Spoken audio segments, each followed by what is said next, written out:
Hello friends, welcome to my channel Biology with AK। Hello friends. तो आज हम क्या पढ़ेंगे? आज हम पढ़ेंगे रोमांथी अमाशय। जो कि ये क्या होता है? रोमांथी अमाशय क्या होता है? ये जानवरों में पाया जाता है। रोमांथी अमाशय किसमें? जानवरों में पाया जाता है। जुगाली करने वाले जीवों में पाया जाता है। जैसे कि देखो, आप देख सकते हो, जुगाली करने वाले स्तनधारियों जैसे गाय, बैल, भैंस, बकरी, भेड़, जिराफ आदि में संयोजित अमाशय पाया जाता है। संयोजित अमाशय पाया जाता है मतलब कि रोमांथी अमाशय पाया जाता है, जिसमें 4 कक्ष होते हैं।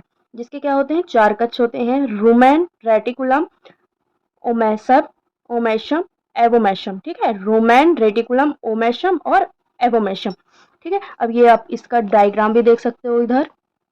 ये है डायग्राम रोमांथी अमाशय का।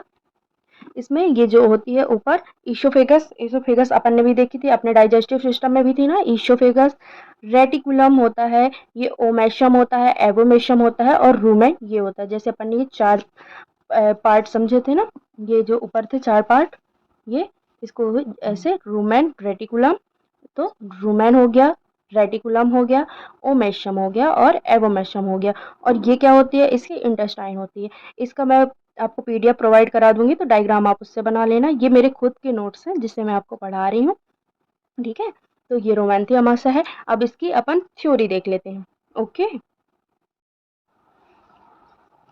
इसमें क्या होता है? एवोमेशम को ही वास्तविक अमाशय कहा जाता है। एवोमेशम जो अभी अपन ने डायग्राम में देखा था। एवोमेशम का संरचना कैसी होती है? जैसे ये हो गया ऐसे, और ये इसकी एवोमेशम की संरचना होती है। ठीक है, ये रफली आप समझ लो थोड़ा सा। ठीक है, ये क्या होता है? एवोमेशम होता है। ये संपूर्ण अमाशय होता है इसका। गाय, भैंस, बैल, इनका सबका क्या होता है? ये अमाशय होता है, एवोमेशम। ठीक है, वास्तविक अमाशय कहा जाता है। इसमें जठर ग्रंथियां पाई जाती हैं जो प्रोटियोलाइटिक एंजाइमों का स्त्रावन करती हैं, जो भोजन के पाचन में सहायता करते हैं। जैसे अपने अपने स्टमक में क्या हो रहा था? अपने स्टमक में इस HCl, प्रो, रेनिन, पेप्सिन, ये सभी एंजाइम पाए जा रहे थे ना भोजन को पचाने के लिए। वैसे भी इसमें क्या होता है? प्रोटियोलाइटिक एंजाइम का स्त्रावण होता है, जिससे क्या होता है? भोजन का पाचन होता है, भोजन के पाचन में सहायता मिलती है। सबसे पहले भोजन क्या होता है? बक्कल कैविटी से ईसोफेगस, फेरिंक्स से होते हुए ईसोफेगस में आता है। फिर ईसोफेगस से भोजन रूमेन में भेज दिया जाता है। भोजन को रूमेन में भेज दिया जाता है। ईसोफेगस से होते हुए भोजन कहाँ भेज दिया जाता है? रूमेन में भेज दिया जाता है। यहाँ उपस्थित सूक्ष्म जीवाणु भोजन का छोटे छोटे पिंडों में विखंडन कर देते हैं।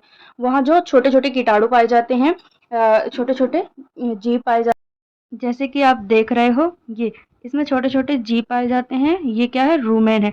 तो इसमें छोटे छोटे जीव पाए जाते हैं जो कि क्या करते हैं? भोजन को छोटे छोटे पार्टिकल्स में विखंडन कर देते हैं। तो रूमेन में छोटे छोटे पार्ट्स में डिवाइड हो जाते हैं, जो उनका भोजन होता है।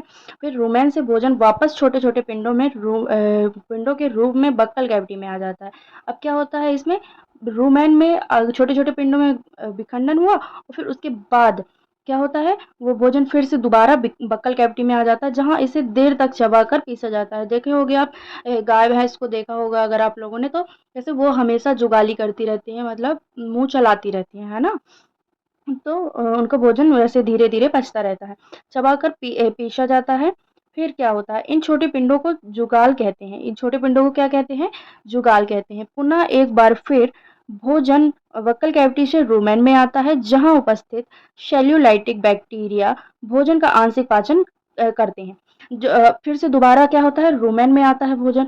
वहाँ एक क्या होते हैं? सेल्यूलाइटिक बैक्टीरिया पाए जाते हैं, छोटे छोटे बैक्टीरियाज पाए जाते हैं, जो कि क्या करते हैं? भोजन का पाचन करते हैं आंशिक रूप से, मतलब कि आधा भोजन को पचा देते हैं। ठीक है, फिर आंशिक रूप से पचा हुआ भोजन रूमेन से रेटिकुलम में, और रेटिकुलम से होते हुए ओबोमेशम से होते हुए एवोमेशम में आता है, जहां प्रोटियोलाइटिक एंजाइम के द्वारा भोजन का पाचन कर दिया जाता है।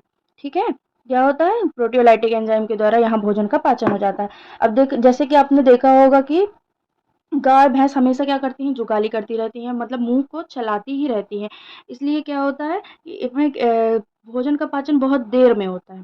ठीक है, बस यही है, इतना रोमांती अमाज़ा इतना आप 12th में 11th में कर सकते हो, आपके एग्ज़ाम में आएगा तो। वैसे भी इम्पोर्टेंट है एग्ज़ाम के उस पॉइंट ऑफ व्यू से, ठीक है? Thank you. Like share and subscribe. और जिस टॉपिक पे आपको वीडियो चाहिए प्लीज़ कमेंट बॉक्स में कमेंट करिए। ओके।